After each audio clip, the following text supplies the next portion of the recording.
on Daf Tes Bava Aleph, around the middle of the page, we were completing the I hear a voice there somewhere. yeah, I hear something. Somebody's echoing. Uh-huh. If you're not talking, keep your mic off, which I will do right now.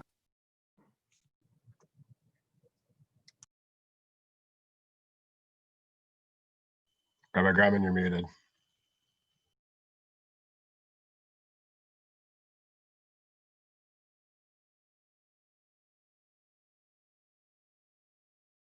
Rabbi Grauman, you're muted. Okay, yeah, all right, so I just unmuted. Okay, so the Gemara came to a conclusion that one of the ways to resolve the ribbis question, because we were talking a lot about ribbis last week, and one of the ways to resolve the ribbis question is that Rabbi Yosef says, that if he has land, then it avoids the ribbis question. So Abaye asked, but is it permissible to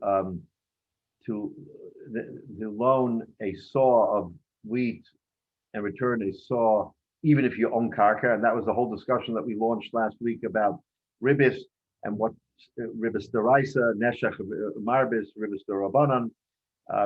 So if you have a saw that you loan and then you return the saw, but the saw has raised in value, then that would be ribbis. So the Gemara came to a conclusion, at least at this point, and said that there's a difference of ribbis between a loan and a sale. In other words, the classical case of loaning something, borrowing something, and then returning it with ribbis, that's how we understand ribbis. If you have the case, go ahead. Hey, Rabbi, Irv just came on. Irv, do you have any announcements for Shlomo? Or Irv has a system. Natan Lalon ben Shena Devora. Ben Chai Shpinza. Okay. Yeah. Sorry. So, however, if you have a sale, meaning where the Ganav sells the property and the one receiving it, so remember that Rashi explained that since he can't sell property because he doesn't own it, it's a halva, and therefore when you repay, you pay for the shvach, for the improvements, that's ribbis. So the Gemara is now saying that there's a difference in how you look at ribbis, whether it's a ribbis out of a loan or ribbis out of a sale. So ribbis out of a loan, that's the classical case of ribbis. Okay, you can't borrow something and return it and give them more than the value. But in the case of a sale, we are mako and we say chazek ribbis. It only appears to ribbis, but it's not really ribbis. So you should try to avoid it. But nevertheless, there isn't the same stringency of Isser as there would be on a regular case of ribbis. That's how the Gemara answers that question. Now, so we're holding, I think, by the Ikad Amri. We may have said it, I'm not sure, but I'll just go over it. This is almost in the very middle of the page. Ikad Amra Amar Rabbi Yosef. So there's another interpretation of how we answer this question of ribbis. Amar Rabbi Yosef. You know what? So, kana miyada means as follows, and we alluded to this in the previous Gemara. If a seller tells his buyer, "Listen, I'm selling you this property, but rest assured that if something happens." And in other words, he must have known that he has creditors or people may be looking to pursue him. So he says, I'm going to protect you. If something happens to this property and you till the property, work the property, improve it, I will assure you that you will get the proceeds of your hard work and improvement. So in other words, he's really at the very outset telling him that if there is more to be paid than the actual just payment for the transaction, I've got you covered. So in that case, that's called kana miyado. In that case, it's not ribbis, because he's telling him right out front that whatever happens down the road, you should know that I've got you covered. So according to Abaya, that's okay. Or rather, according to Rabbi Yosef, that's okay. Then the Gemara says, the same question. Does Kanami Yado help in the case of Saw Basaw? In other words, it's still ribbis, it's still an improvement. So the fact that you spoke it out beforehand, why does that make it better? Then the Gemara comes to the same answer and says that there's a difference between a loan or a sale. That in the case of a loan, you're right, you can't obviate the ribbis by saying, oh, I'm going to do something for you. In the case of a loan, that doesn't work. It still appears to be ribbis. But in the case of the sale, it softens it so that it really isn't ribbis. It appears to be, but it's not. So therefore, we can get away with it. So anyway, those are the two answers, which will come up again later, but those are the two answers to counter the ribbis question. One is that the Gazlan owned land, so therefore you can collect from his land. It's not like you're collecting or getting money, which appears to be ribbis. In other words, it's a different medium for trade, but the karka, it's certainly less obvious than it would be with money. And the other answer is shekana miyado, is if you tell it in advance that I'm going to keep you whole for whatever happens. That also seems to soften the blow on ribbis, that it's not ribbis, because what's the idea of ribbis? The idea of ribbis is, and this is a very interesting thought, when you lend someone money, meaning, or the money goes out of your hands into his hands, you are now chesaron kiss. You are minus that money. So to speak, the clock is ticking on that money. As long as that money is not in your hands, you can't do anything with it. You can't improve and make some money from that money, right? We all have some money. We want to make something, we want to invest, make something from it. And while it's not in my possession, I'm losing that opportunity to make money. But if I tell you in advance, before you even gave up the money, you know what? I'm going to tell you right up front, if you work this land and you improve it and something happens, I'm paying you for it, for your hard work. Did anything occur yet? Was there a transaction? No, there was no transaction yet. He was just saying in advance, I'm going to cover you for any of your out of pocket or your shlach or whatever it happens to be. So we're making a distinction between ribbis, which happens after you've loaned money, after your chisorin kiss, you're out of the money, and now you have to get money back. You're not allowed to capitalize on that money that you loaned. That's ribbis. But where you're not out anything, and I just make a pronouncement, I'm going to pay you if and when something happens. So the Gemara says that's not ribbis. Shekana miyado. He acquired that improvement, or he acquired that profit, so to speak, before anything happened.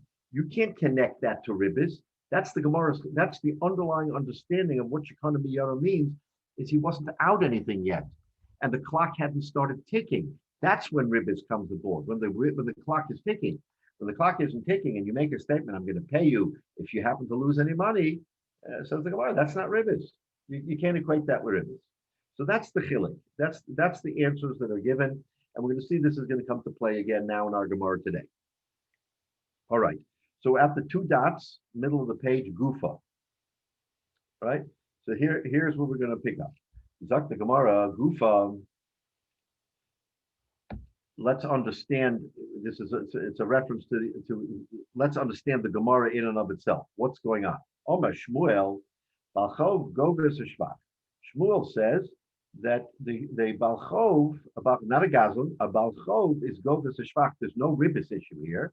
The Balchov Gogas Shvach. In other words, if Reuven sells Shimon a piece of land and Levi is owed money from Reuven, and there's no other property to go to, so he goes to Shimon and says, Shimon, you bought this land, but I'm a Balchov and I have Kedima.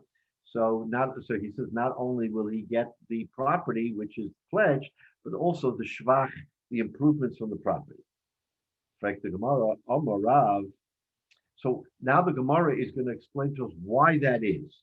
Why is it that the purchaser cannot tell the Baal Chov, I have Kedima here. I bought this land. I worked hard at it. I get it that this land was pledged to you, but what about the Shvach? I worked this land. I mean, I put my effort into it. It should belong to me. So very simply put, why do you get the Shvach? I should get the Shvach. So now the Gemara is going to explain the circumstance as to why the Shvach is actually given. So here's what the Gemara says. Amar Rav, Teda, you should know that under the underlying fact is Shekach Kosuv La Mochel Lokeach. It isn't just happenstance. The mocher, the seller, wrote in the shtar to Lokeach, and he said, and this is kind of like it's an interesting lashon that the Gemara uses. On the Akum, I will get up. Va'ashbe. Take a look at Rashi. So, shekach kosuv teda, the gova v'lo motza Lokeach lemema ani eshvachi. That the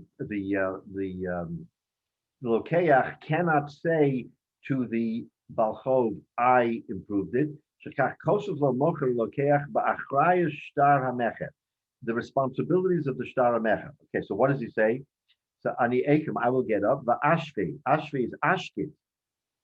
I will v'domelo al ha nishba d'metagim al Torah. So I will silence anybody who intervenes. Va'adke et toher, I will purify mikol error, which is a very fancy language. Va'adke, and I will purify from any complaint. Va'amrin zavina ilin inun, and he will basically he'll get up and he'll sort of defend the sale. And what will he do? Inun va'amaleim v'shivcheim, meaning the property itself. Any Malayan is any expense that he paid, and any improvement, all of those things. The kibbutz al macher hoder gaver shavcha bal choy v'lokeach because of lokeach al macher. So he and so the Gemara says v'ikum kodmach v'tzvi zvina denon v'kaple alei. In other words, what is going on here is that the macher says to the lokeach again, I will take care of anything that happens to this property. It's almost akin to what we said before on the riba side when he says Shekana miyado. The mocher is saying to the lokeach, I'm going to protect you from anything and everything that can happen. Any expense you have, if you improve the property, I'll make sure you're covered. And the buyer says, okay, I accept that. So in other words, he's giving him an insurance policy. He's saying to the buyer, no matter what happens here, you will not lose a cent. So now, and as Rashi says, if he is going to insure him, then why should the Lokeach protest at all to the Baal Chov? Here, Baal Chov, you take it. I don't care. I'm getting wholly compensated for everything that I've done on this property from the mocher, from the seller. So in that case, says the Gemara, then Shmuel is correct when Shmuel says, Baal Chov goves a shvach. The Baal Chov collects the shvach. Why not? Why shouldn't he collect the shvach? The Lokeach was totally protected. He has an insurance policy from the mocher. That's what the Gemara is interpreting Shmuel means when he says goves a shvach. It's because he got this assurance in writing in the shtar that you're completely covered. I'm covering you for every which possibility. Okay. In that case, we can go to the bank and sleep well every night because you know that no matter what happens, you're going to be covered. So now, Amalei Rabbi Chia ba'avan l'Rava. So Rabbi Chia ba'avan says to Rava, okay, based on what you just said, right? Because Rava said, you were machadish to us this chiddush here of complete protection. So Rabbi Chia says to Rava, so according to you, Elamiata, matana, if Reuven gave Shimon a matana of a piece of land, and that land happened to be pledged to somebody else, and that Baal Chov comes along and says, I want to take the land, and I'm taking the shvach. So Elamiata, the lo kosef le'hachi, hachi nami the lo tarav shvacha.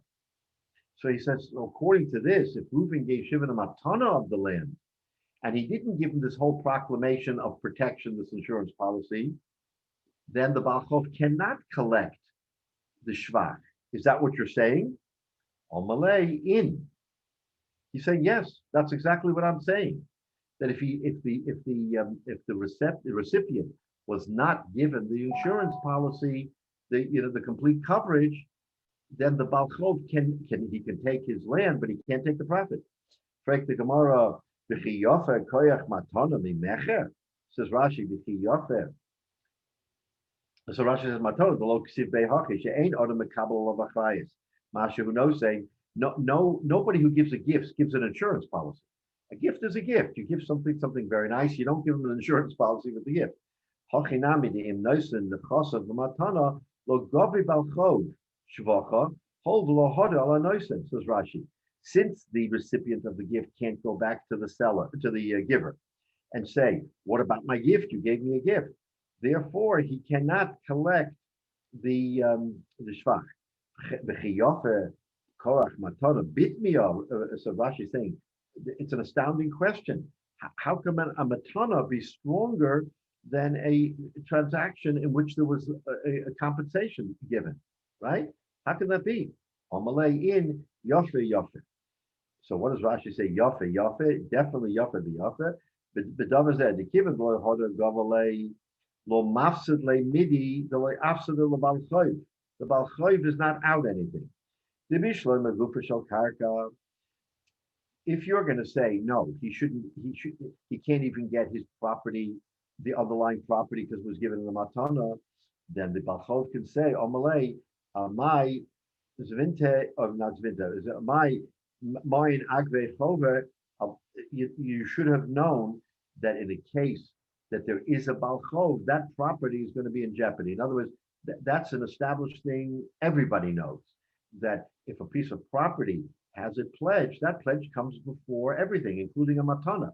So in other words, in the case of the matana, the recipient of the matana will lose the property to the balchov, because that is always balchov kodim.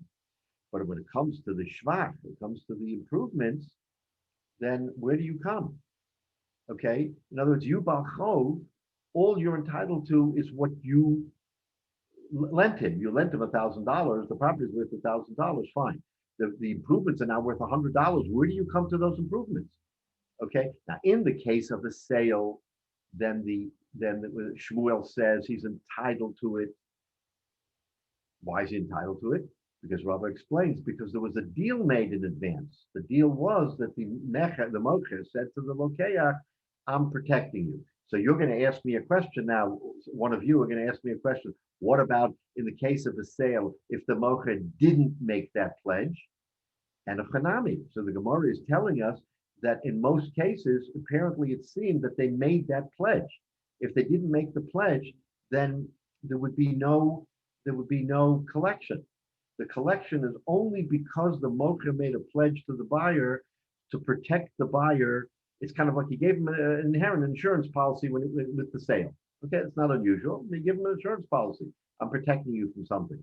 But if he didn't protect it, as in the case of a matana, you can't take the shvach. So this is really a very, very important chiddush to us, is that you would think that in a monetary transaction, there would be greater rights than in a matana. A matana is a gift. Okay, so a gift is very nice, but if someone has kedima to the matana, you should give it up. Teretz is, in the shvach, there is no kedima. If there was no rights given, then the shvach cannot be collected. It's a very important chiddush, and the Gemara and Bava is saying, yeah, the Chanami, that's the case. All right. So with that chiddush in mind, so now the Gemara now wants to see where we can support this principle that Shmuel espoused. That what? That a balcho goves a shvach. Amar Rav Nachman. Comes Rav Nachman and he says, "Hi misnita nesai le'lamar Shmuel." I'm going to quote you a brisa that will support Shmuel in this principle. Says Rashi, "Nesai le'lamar Shmuel, the balcho goves a shvach."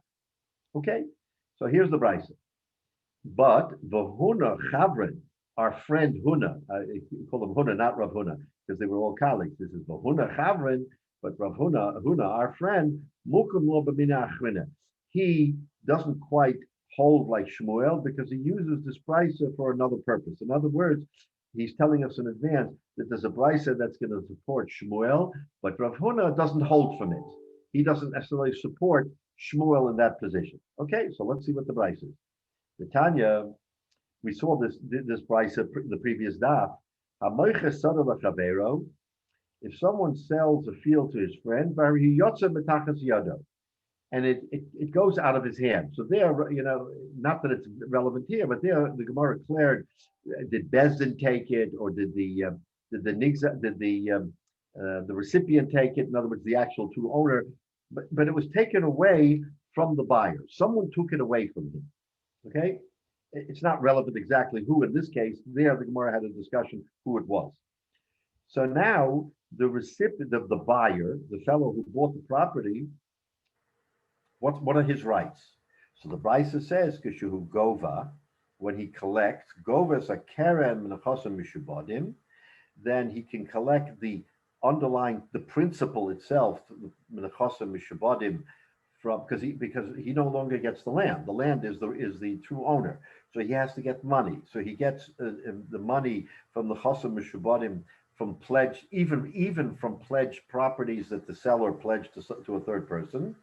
But the shvach gova min chosim b'nei chorin.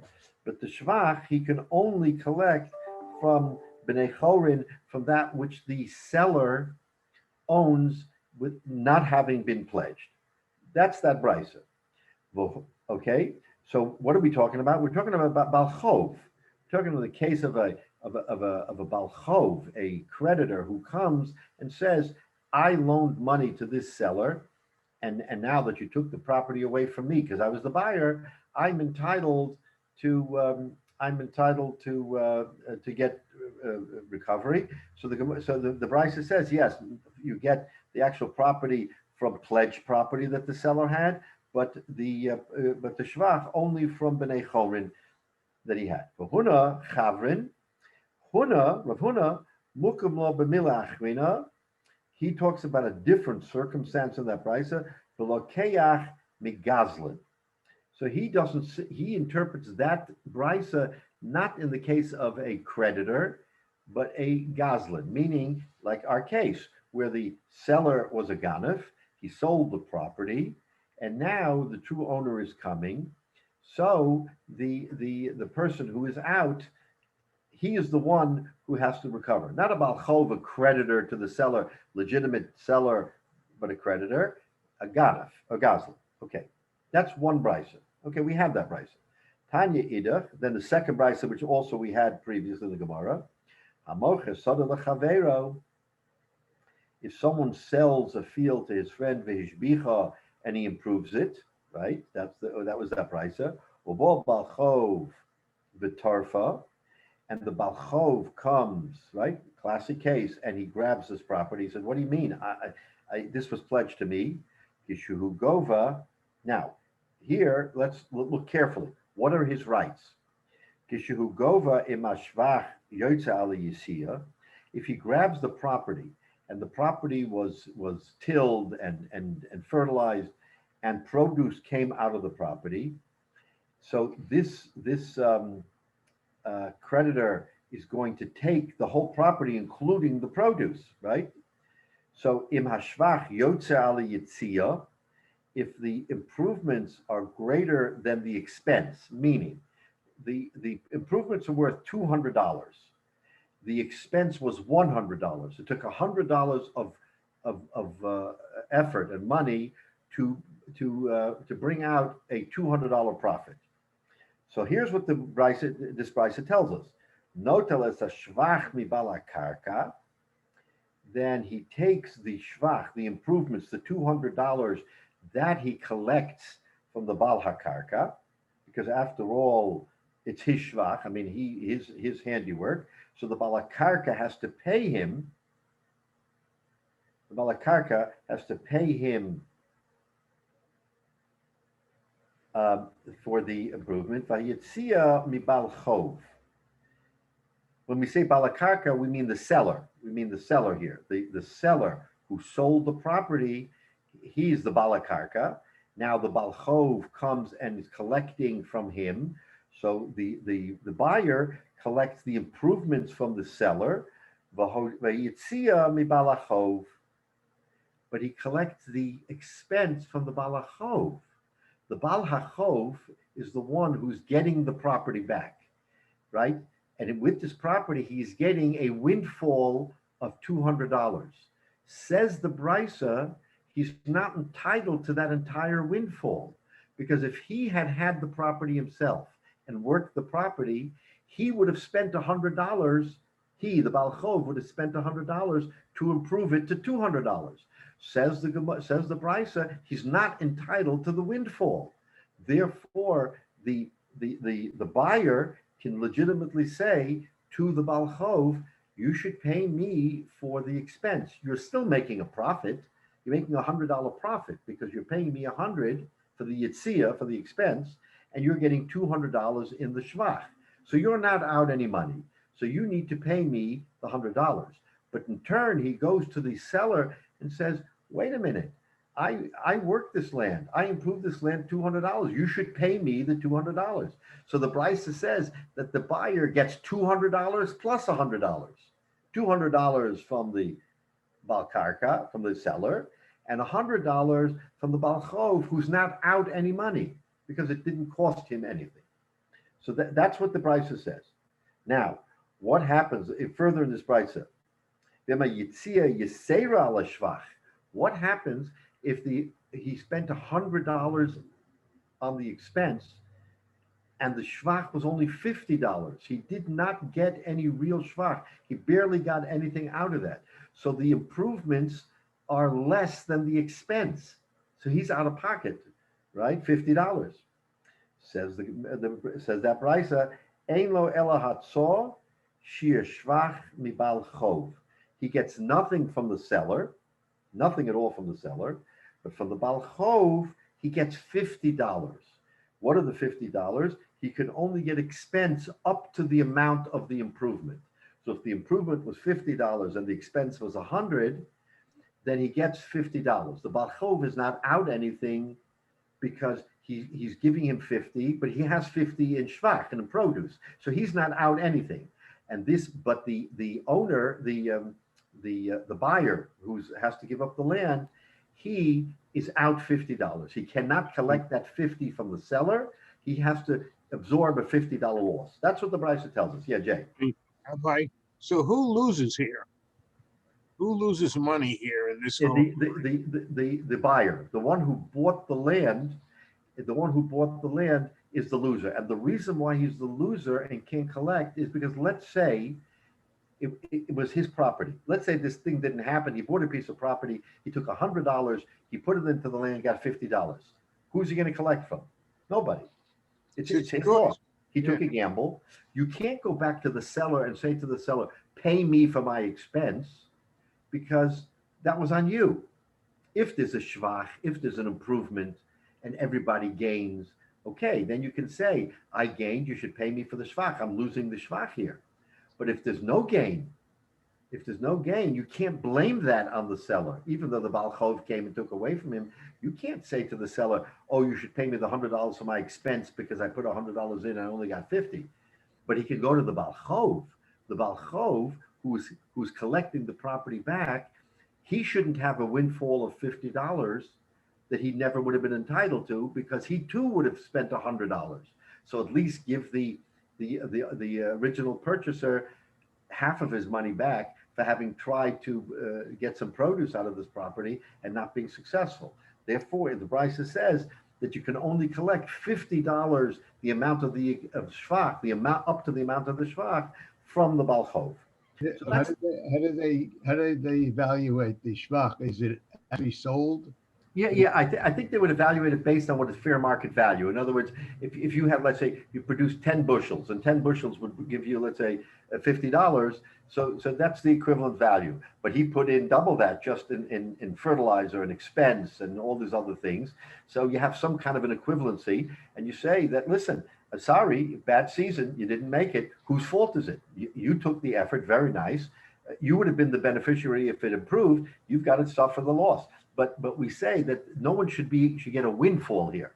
The Baal Chov shouldn't get a windfall of the $50 improvement because he never would have been entitled to it anyway. So therefore, he has to pay up to the $50 of expense. A Right. question. Yeah.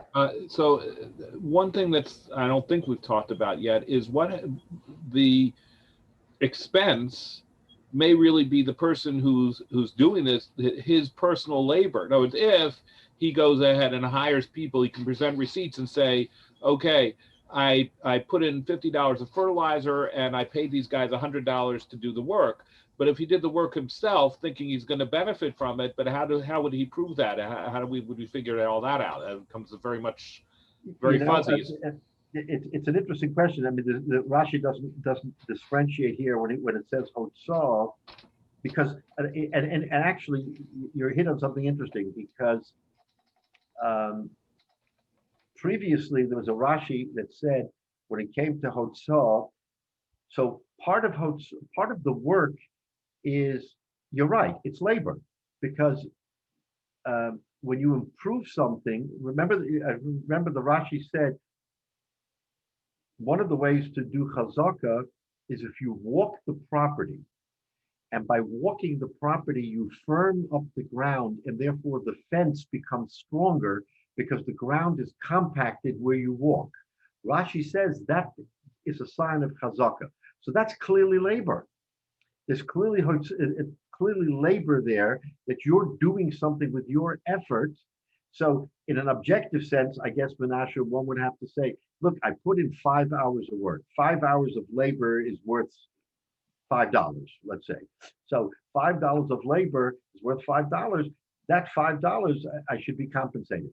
And you're right, maybe he actually hired someone to do the work, or he did it himself. So it's not 100% clear, but l'chayra, there would be probably some way to objectively quantify what his labor is, and it's not necessarily just dollars and cents, but also work that goes towards it. It's interesting because B'zman hazeh, when if you go to court and you claim expenses against your adversary, the court oftentimes will not give you your own labor expense. In other words, if you're a lawyer and you represent yourself, you don't get legal fees, where if you hired a lawyer, you would be entitled to legal fees in a case. So there is a distinction, at least in our circumstance, where sometimes your own labor does not produce compensation. It's true. Your own labor will not produce compensation, but if you gave it to a third party, then it's actually monetary loss or monetary compensation. I don't think that in our situation of the Gemara, that's necessarily the case. I think if you go to Bezdin and say, look, I spent hours and hours working on this property, and then I bought fertilizer and this, that. So I think the Bezdin, which is a court of equity as well, will say, yes, you're entitled to something for your labor. You shouldn't be out total. But well, I'll take a look. It's an interesting question because there isn't anything clearly said on what hotzah is. In any event, so we have these two brises, right? We have two brises, and okay. So now the Gemara is going to want to see, because the Gemara says over here that the brisa is a raya to Shmuel. So let's see what the raya. Let's see what's going on. Correct the Gemara, v'hor Shmuel b'may mukim. What is Shmuel? What circumstance is Shmuel saying is involved in this brisa? Okay. I belokeach megazlin. If the brisa, so we have two brises here, right? We have the one brisa, and then we have a second brisa. In the first brisa, it says that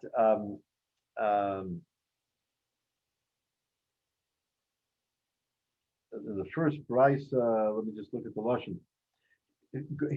It says Kishu Gova Sekerem and Mechasim Mishabadim the Shvach Gova and Mechasim Bnei Chorin. So what did we learn from that brisa? We see from that brisa that since he can collect from the Mechasim Mishabadim and the Mechasim Bnei Chorin, it's a proof that he is allowed, that he, in other words, it's a proof that he is allowed to collect, And therefore, under that circumstance, there's no question that since he can get it back from the Chosam B'nai Chorim, he can collect the shvach. In other words, you allow him to collect the shvach because it's recoverable, like we said before. It's recoverable from the seller.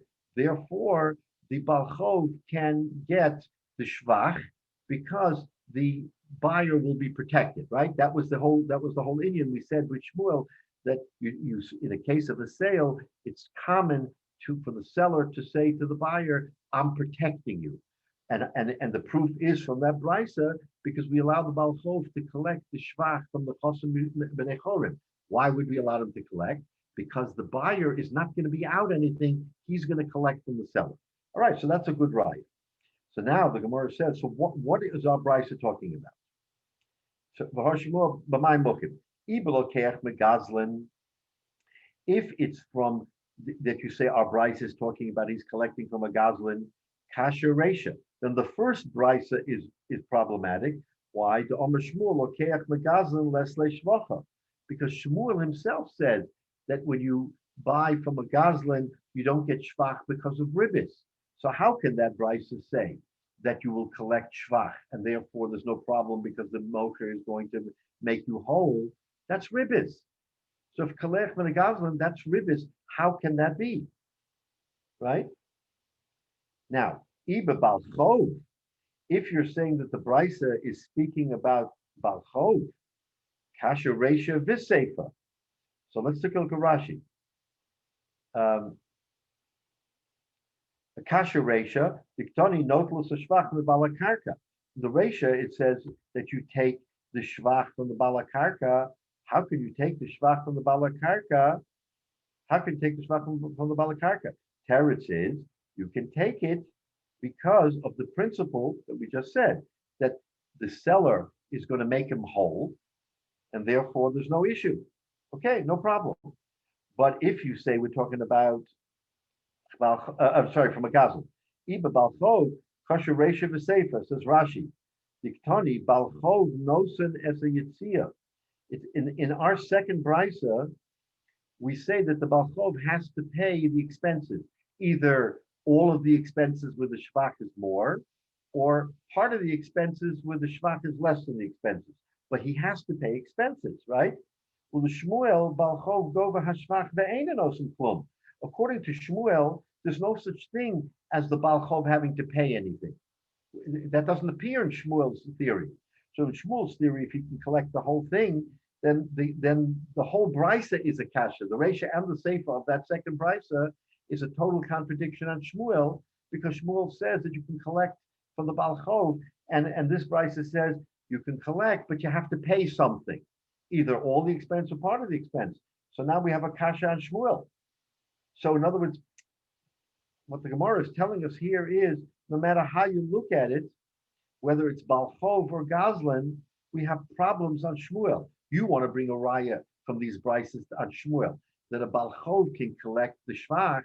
We see from either way, from either brisa, whether it's a balchov or a gazlan, he can't collect.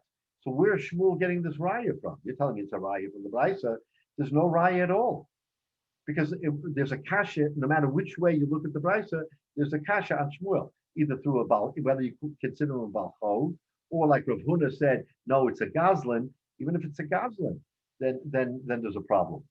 So this is the Gemara's kasha. He doesn't understand what we're being told here, that there is a proof to Shmuel from the brisa.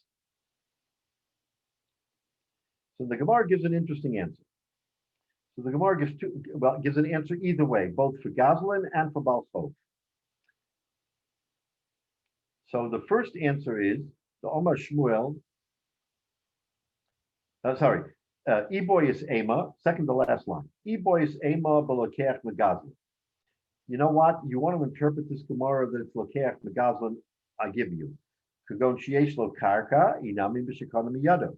When we started out the Gemara today, we immediately said that the Shmuel will not have a problem of ribbis in this circumstance for one of two reasons. Either because the the Goslin has karka. So when he repays the nigzal, he's repaying him in karka, it's not ribis. Or Mishikonomi Yodo, where he gave him this whole assurance, this insurance policy in advance. Both of those were proper answers to the ribis question.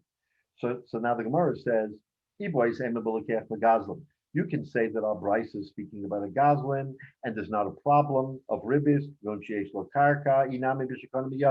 either because of karka or mishikon b'yado.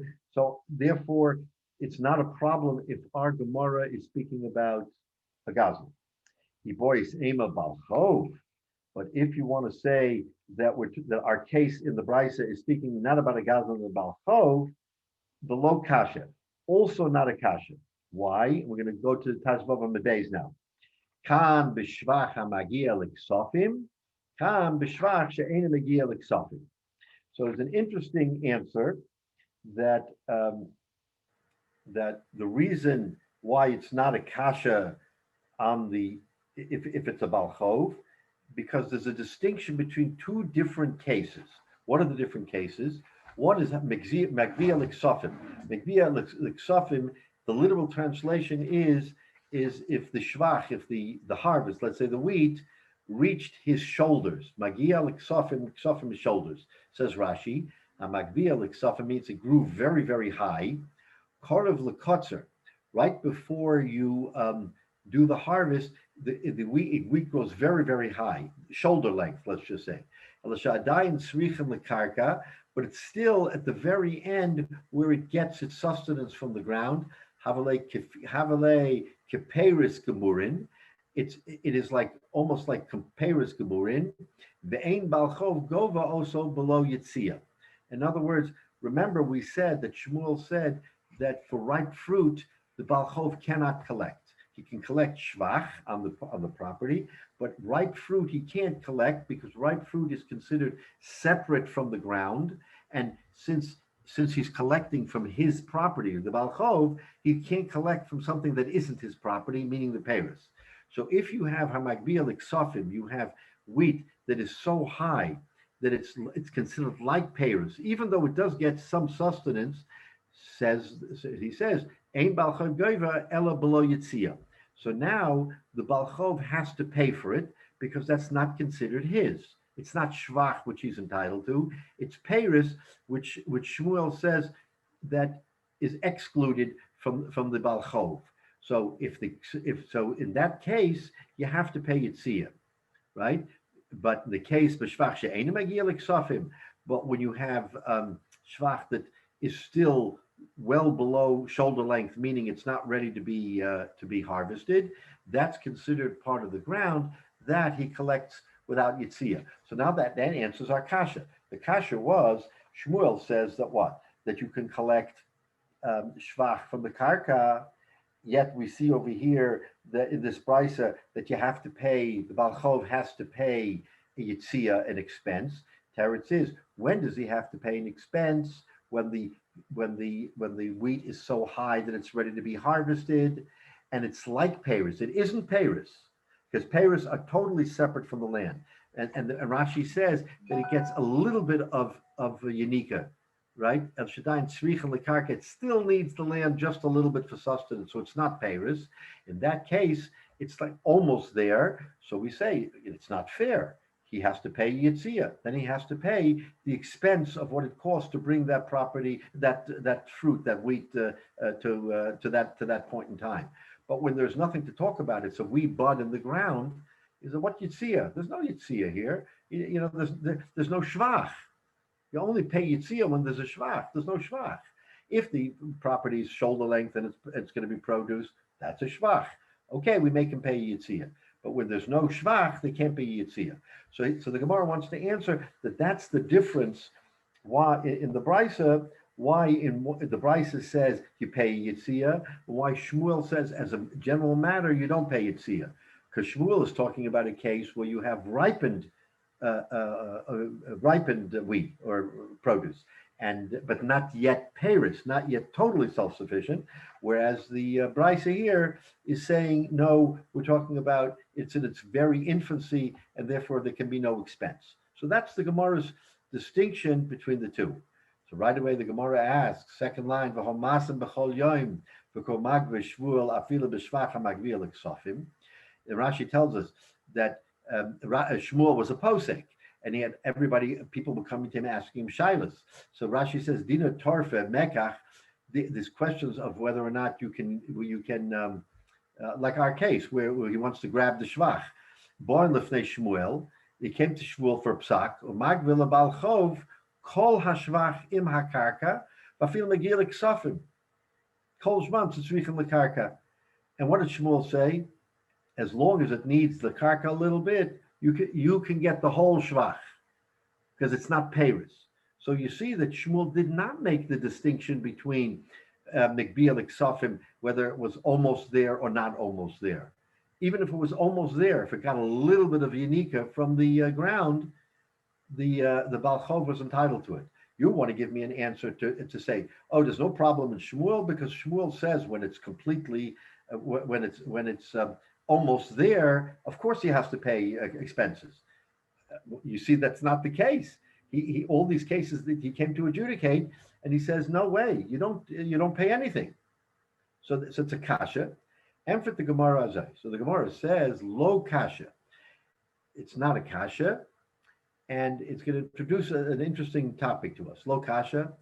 Ho de masik be shir ara b'shvacha. Ho de lo masik be ela kashir ara. The Yorav le shavcha misalik le. There's a difference in how the Baal Chov approached this property. If the Baal Chov came and he says, "You owe me the land and the produce, you owe me both," then that he can collect. But if he only came and said that my debt is only to the amount of the land, not the produce, then the Yovelei Shvacha u'Misalikle, then he can pay him the shvach and get rid of him. So in other words, what the Gemara is telling us is that not all cases are equal. When you say that he gets the shvach, you know when he gets the shvach? When the Baal Chov came and said, you owe me this amount of money, which includes the land and the shvach. If it includes the land and the shvach, that's what he's entitled to. He's entitled to the land and the shvach.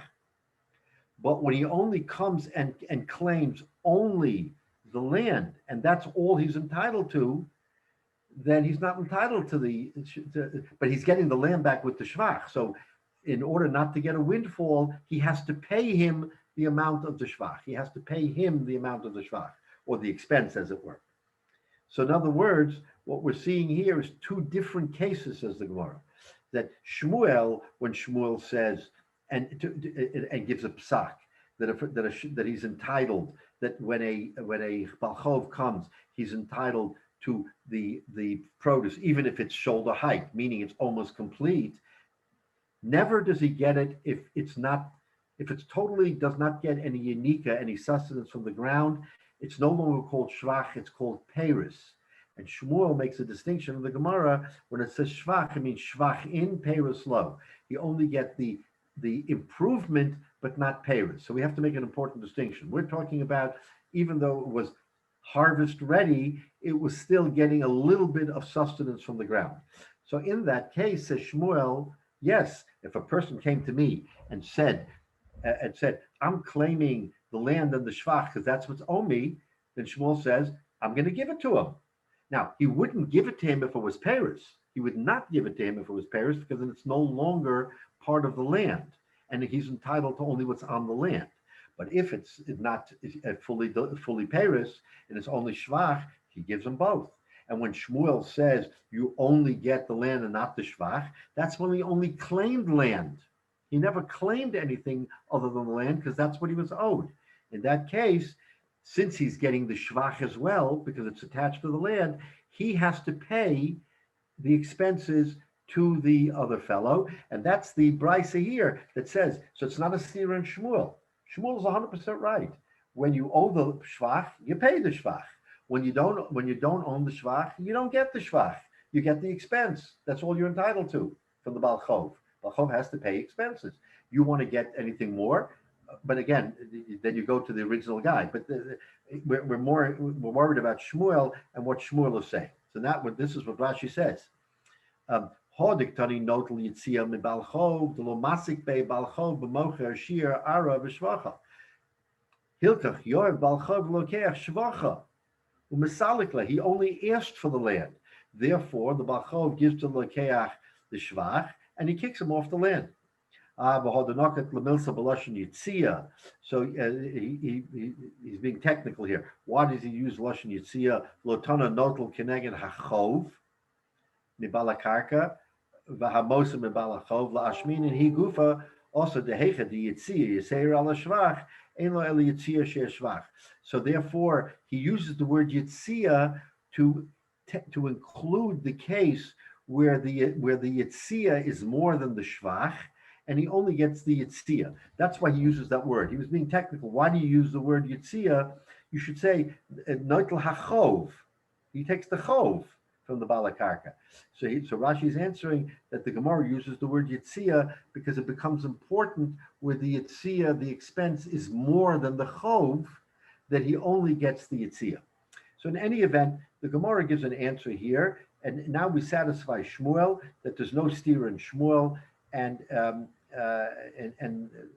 he can only collect that which is being, in other words, you can only collect what you're asking for. If you're asking for everything because that's what you're entitled to, then that's a different story. When you're not entitled to it, you can't ask for everything. So, okay, so we're almost at the end here, at the end of time. So the Gemara will now ask a kasha on this from a Gemara in Ksubas, which is a fascinating discussion in and of itself. Well, I guess we'll have to hold that for next week because it opens up a whole new sugya. So in other words, we have now reached the point where we have rectified or actually totally supported Shmuel's view that he can collect from that the Baal Chov can collect from the Shvach, and all these various kashas. No kasha on ribis, whether it's gezel, for the two reasons we gave, either karka or konami yado, and then we make a distinction in Shmuel as to whether or not Shmuel you can collect shvach from produce.